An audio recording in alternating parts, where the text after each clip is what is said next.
দুইটা জানোয়ারের সঙ্গে পারে না হুজুর। এই দেখেন, বেদির সঙ্গে পারে না, আর এই জানোয়ারটার সঙ্গে চাচা সাপে আবার পারে না। এটাকে কি বলেন বড় ভাই? করি, শামুক না ভাই।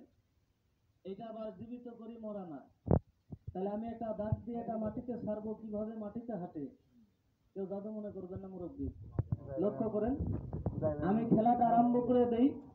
ওরে বেদের মেয়ে জুসনায় আমায় কথা দিয়েছে, আর আসি আসি বলে জুসনা ফাঁকি দিয়েছে। আগে যদি জানতাম রে সাপ তোর বিষের এত তাপ, এই ঘুম ভাঙ আর ঘুমাইস না। ঘর বাঁধিতাম হাওয়ার উপরে, যে দেশে নাই সাপ। একটা দাগ দিয়ে আমি দেখাই ভাই, যত বড় সাপু, এই যে চাচা, এই দাগের বাহিরে একটা সাপু যাবে না। অনেকে বলে সাপুরিয়ারা দাঁত ভেঙে দেয়, হয় না ভাই? দাঁতগুলা দেখেন, বসির মতো বাঁকা দাঁত, বেলেটের মতো ধার। এটা আবার গাছে গাছে থাকে, পাখির বাচ্চা ধরে খায়। এই একটু ফোনা তুলে দেখা, এই জোসনার ভাতা, আরো বড় হয়ে যা, আমার হাতের ভিতরে একটা কামড় দে। তাহলে যত বড় সাপ হোক কাকু, এই দাগের বাহিরে ছাড়বো না বড় ভাই। যদি সাপুরিয়া বলে ঘৃণা না করেন, একটু 25 গ্রাম আগে আসবেন চাচা, এক হাত আগে আসেন, খেলাটা লাগুক ভাই। এক হাত আগে আসেন চাচা, একটু আগে এসে বসেন, কোনো অসুবিধা নাই মুরব্বী। দাঁতগুলা দেখেন বসির মতো বাঁকা বাঁকা, ভাই একটু আগে আসো, খেলাটা লাগুক। এই দেখেন বেলেটের মতো ধার, আর এই সাপ দেখে ভয় করতেছেন। আমরা ঘুম আসলে মিয়া ভাই গলায় করে নিয়ে ঘুমাই। একটা পালে এক হাতে ধরি, দুইটা পালে চাচা দুই হাতে ধরি, আবার তিনটা পালে দাদু। লক্ষ্য করেন, এইভাবে আমরা মাঝে মাঝে কামড় দিয়ে ধরি চাচা।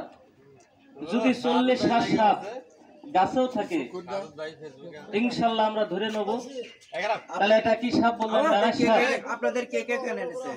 আপনাদের কে কে এখানে এনেছে? আমি একটু পাইছে যাও।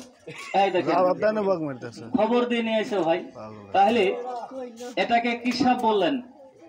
ডারাই সাপ ভাই, একজনে কয় ডারাই সাপ। এটার নাম বলে দাদু কালবক্কু সাপ, তাই না ভাই? আবার কেউ কয় মাসওয়ালাত। তাহলে এটার আবার টেম্পার কম। এটা দেখে মজা পাবেন না দাদু। এটা 1 মাস আগে ধরা ভাই, তার জন্য একটু রাগ কম। আর যে সাপটা মার্ডার কেসের আসামি, এটার 3 ডাবল হবে। এইরকম মোটা বাবা, মাথায় ফুল, গলায় মালা। যা খেলা যায়, খেলা যায়। তাহলে বার হয়ে যা, একটু হাতের মুখটা ছেড়ে দিবেন, কেউ রাখবেন না বড় ভাই। সাপ দেখেন, কোনো ওষুধ বড়ি কিনতে হবে না, কোনো মেডিসিন নিয়ে আসি নাই চাচা, কোনো কোম্পানি থেকে আসি নাই। এই যে দাঁত দেখেন, নিজেই কোম্পানি, নিজেই মালিক, আবার নিজেই কর্মচারী। সাপ দেখেন মন চলে। এই যে বড় ভাই, 2-1 টাকা দিয়ে যাবেন, কেননা এই পৃথিবীতে সবচেয়ে বড় জ্বালা হলো দাদা পেটের জ্বালা। কি মুরব্বী, আপনার সকালে খাইছেন, আবার দুপুরে খাইতে হবে। দুপুর চলে গেছে, তাই নাকি একটু হাত করে দেখা, আবার রাত্রে ঢুকাইতে হবে ভাই, নালে শরীর দুর্বল হয়ে যাবে কাকু। তাহলে যা কিছু করতেছে মিয়া ভাই পেটের জন্য। জ্ঞানী লোকের ইশারায় কাফি। আর যে সাপটা মেয়েটাকে কামড় দিয়ে মারছে, শিক্ষিত মেয়ে চাচা, তার বাবার ভুলের কারণে মারা গেছে। দাঁতটা কি বাঁধে নাই চাচা? আমরা সাপের বড় ভাই দাঁত ভাঙি না। 21টা দিন সহ সাপটা ধরা পড়ছে, এই যে বাক্সায় আছে। আরেকটা সাপ দেখবেন রাসেল ভাই, মেয়েটার এমনই কপাল, আমি কথাটা না বলে পারি না মুরব্বী। স্বামীর বাড়ি থেকে বাবার বাড়ি বেড়াইতেছে, কিছু মাটি আর কিছু গোবর লেছে ভাই। মাটির ঘর মেয়ে ছেলেরা লেপে লেপে না হুজুর। আর এই সাপটা ছিল ইঁদুরের আঙুল দিয়ে যে বন্ধ করতে গেছে।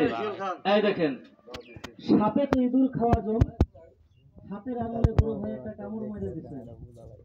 যখনই কামড় মারছে, মেয়েটা ভয়তে চিৎকার মারছে যে কে কোথায় আছো, আমাকে সাপে কাটছে, একটা বাঁধন দাও।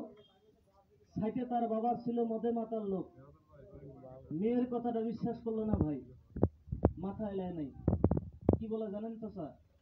কয় বোকা মেয়ে, আমি 40 বছর ধরে বাড়ি করছি, আমার বাড়ির সাপ নাই ইঁদুর আছে, তোকে ইঁদুরে কামড় মারছে, বার হয়ে যা না কিনি। এই দেখেন, ডয়ারে মলম আছে, মলমটা কাটা জায়গায় লাগা, কাটা জায়গায় মলম লাগাইছে মেয়েটা, রক্তটা বন্ধ ভাই। এরকম সাপে যদি মানুষকে কাটে, আচ্ছা মলম লাগাইলে কি বিষ আটকাবে ভাই? কথা কন না কেন চাচা? রক্তর সঙ্গে বাবা বিষটা মাথা উঠে গেছে ভাই, সাথে সাথে চেহারাটা কালো, মুখ দিয়ে কালো কালো ফেনা। আমরা খবর পেয়ে দাদু চলে যাই। এই কালবিন সাক্ষী সাদা কাপড় দিয়ে মেয়েটাকে জনাব উঠানে ঢেকে রাখছে, চুল ধরে টান দিছে ভাই, চুলটা হাতের সঙ্গে উঠাইছে। তাহলে আল্লাহ যাকে নিয়ে যায় মানুষে বাঁচাইতে পারে না। এখন বিন বাজবে, সাপে নাচবে, আর বিন না বাজালে চাচা সাপে আবার রাগ হবে না। সত্য কথা ভাই, একটু হাতের মুঠটা ছেড়ে দিবেন। এই কারো গায়ে আমি সাপ দেবো না, দাগের বাহিরে যাবে না।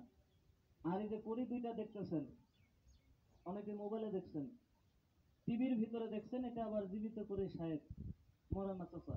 লক্ষ্য করেন, কেউ জাদু মনে করবেন না, এটা কিভাবে মাটিতে হাঁটে, উত্তরে যাবে, দক্ষিণে যাবে, পূর্বতে যাবে, কিন্তু পশ্চিমে যাবে না বাবাজি। তার একটা ছোট্ট কারণ আছে বড় ভাই, পশ্চিম আছে মক্কা মদিনা শান্তির দেশ, যাবে না ভাই। এই করির কাছে বিষাক্ত সাপ কিভাবে আজকে সিলিন্ডার হয়, বাস্তবে চোখে দেখেন, আর না দেখলে তা তো বিশ্বাস করবেন না। তাহলে এই সাপটা কি সবার দেখা হয়েছে? এটা বন্ধ করে দিই, কি বলেন? আর আমরা হইলাম বাদ্যা মানুষ, আমগো বাপ দাদা আগে নৌকায় নৌকায় থাকতো চাচা, কিন্তু